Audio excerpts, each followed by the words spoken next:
เอาเด็ดไปเท่าไหร่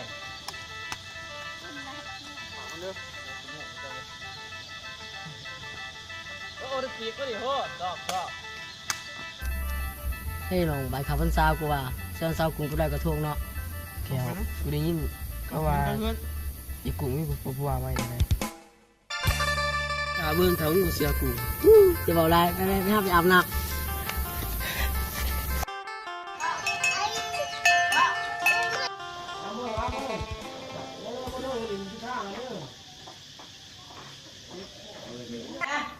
ไปอาบน้ำคุณเด้อไปอาบคุณได้เด้อไปเก็บผักกระโดดเลยแต่ว่าใกล้ลงมาได้ปะนี่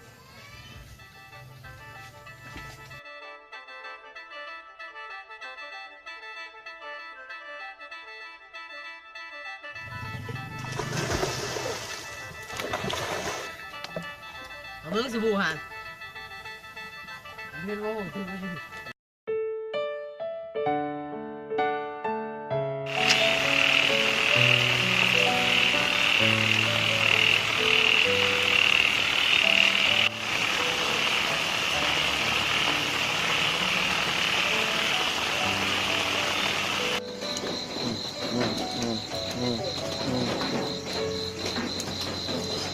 ฮัลโหลน้องมึงอยู่เส้นนี่มันยังแถวกูว่าเยี่ยเขียดมาค้างใส่ปะมึงสิมาหากูโอ้เขียดก็สิไปมาไวๆเด้อจังหน่อยมาค้าเขียดเรื่องว่ากูพักแค่ใจเท่านี้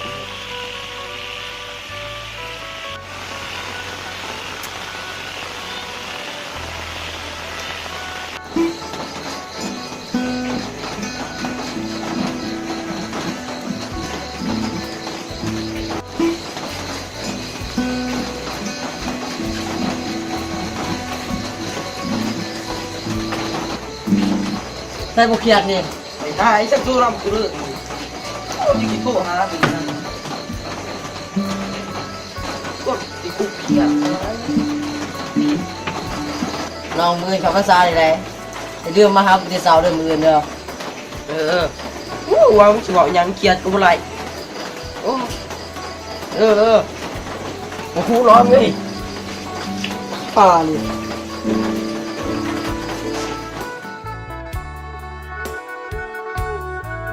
ไปตัวเองคนไปใส่บาตรก็สีเขียวไม่ใช่สีเขียวไปกันหัวเตียนิโมตานิโมเอหิปัสสิโมโอปนานิโมปัญญาตังเตติตาภูมิเยเกตุปฏิปันโนภะคะวะโตนะสะพังโตตุโยปฏิปันโน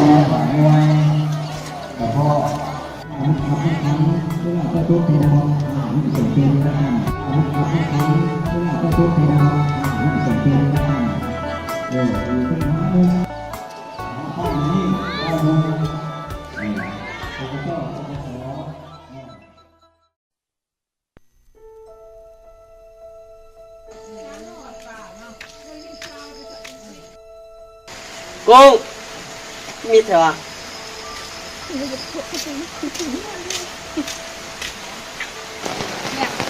ได้กระทงป่ะ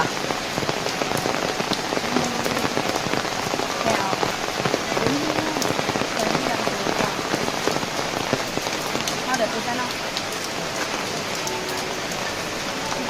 อันนี้คนไหนเนี่ย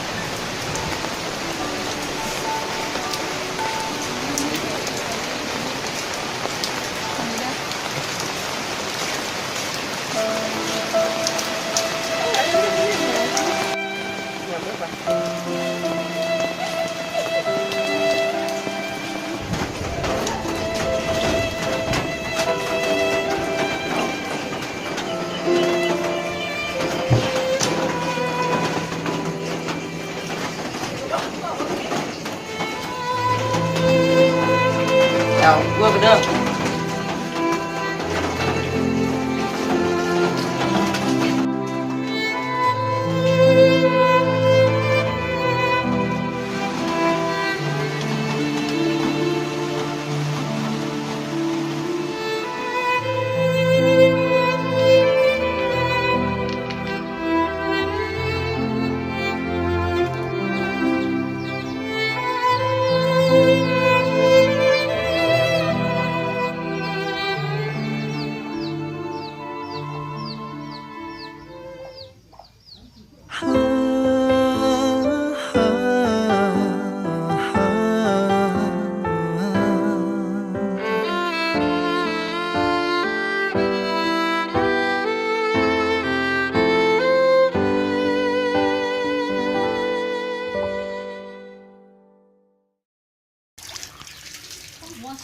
มันก็ได้สมัคร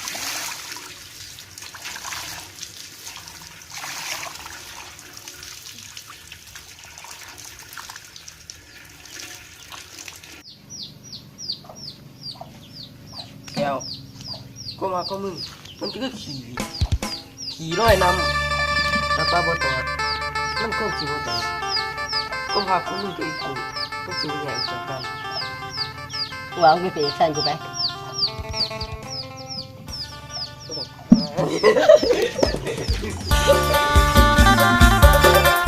สำหรับคลิปนี้ก็จบลงเพียงเท่านี้เนาะกับมีคลิปอีกต่อไปก็จะเป็นยังไงตามคนใดคนแสติดตามของเขาสองคนในเรื่องว่ามันสิเป็นยังไงเพียงเท่านี้แหละเนาะ ฝากติดตามไม่ได้สองคนกำลัง ครับ แล้วผมก็สีเฮ็ดคลิปต่อไปให้มันคัดกว่าเก่า จบต่อสู้